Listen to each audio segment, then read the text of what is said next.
பழமையான நாணயம் கையில் இருந்தால் வரலாறு கண்முன்னே நிற்கும்.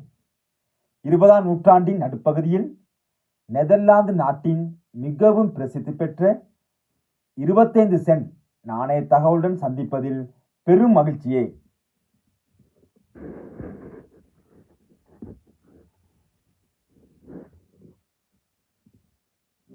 முன்பக்க தோற்றம் 1909ஆம் ஆண்டு ஏப்ரல் மாதம் 30ஆம் திகதி பிறந்து 1948ஆம் ஆண்டு தொடக்கம் 1980ஆம் ஆண்டு வரை 32 வருடங்கள் நெதர்லாந்து நாட்டை ஆட்சி செய்த ராணி ஜூலியானா அவர்களின் வலப்புற முகப்பு படமே இதுவாகும்.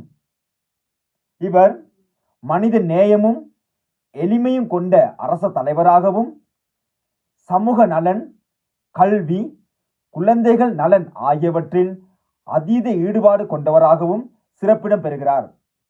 இவரை சுற்றிலும் டச்சு மொழியில் நெதர்லாந்தின் மகாராணி ஜூலியானா என பொன்னெழுத்துக்களால் அச்சு பொறிக்கப்பட்டுள்ளது.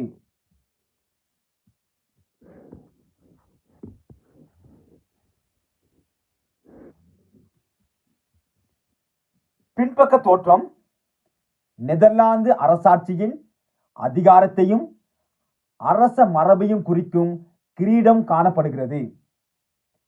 இது வெறும் அலங்காரம் அல்ல, நாட்டின் அரசியல் வரலாற்று பண்பாட்டை வெளிப்படுத்தும் அடையாளமாகும்.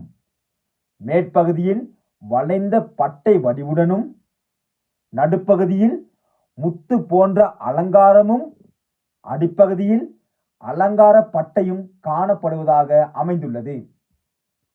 இந்த கிரீட சின்னம் நெதர்லாந்து நாட்டின் அரசாட்சி தொடர்ச்சி, சட்டப்பூர்வ நாணய முறை, தேசிய அடையாளம் என்பவற்றை பிரதிபலிப்பதாக அமைகின்றது.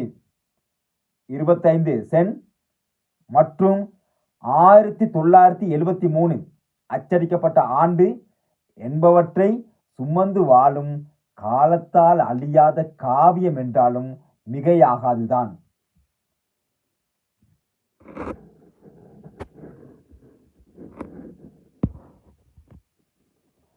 இந்த நாணயம் சொல்லும் கதை அந்த நாடு சொல்லும் பெருமை என்பதோடு இதன் நிறை 3.5 கிராம் ஆகவும் விட்டம் 19 மில்லிமீட்டர் கொண்டதாகவும் தடிப்பு 1.2 மில்லிமீட்டரும் கொண்டமைந்த சிறப்புமிக்க நாணயமாகும். ராணியின் உருவத்தை நிக்கலஸ் வேன் டிர் வே என்பவரும்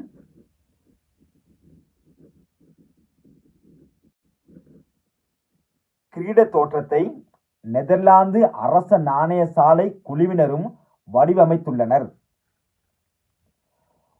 ஒரு நாணயம் தன் வரலாறை சுமந்து வாழ்ந்து கொண்டுதான் உள்ளது என கூறி மீண்டும் ஒரு நாணய தகவலுடன் யூடியூப் வாயிலாக சந்திப்பதில் நன்றியுடனும் மகிழ்ச்சியுடனும் கைகூப்பி விடைபெற்றுக் கொள்கின்றேன்.